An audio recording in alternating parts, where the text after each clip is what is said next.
பள்ளிக்கட்டு சபரிமலைக்கு கல்லும் முள்ளும் காலிக்கு மெத்தை சுவாமியே ஐயப்போ ஐயப்போ சுவாமியே.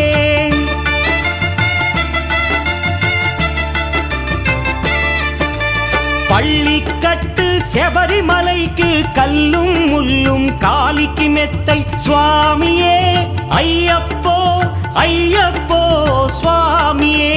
నెయ్యాభిషేకం చేయండి హారతులిచ్చి కొలవండి ఇరుముడి స్వామికి భక్తిగా ఇచ్చి వేదన తీరగ వేడండి అయ్యప్పను కని పిలవండి స్వామియే అయ్యప్పో అయ్యప్పో స్వామియే.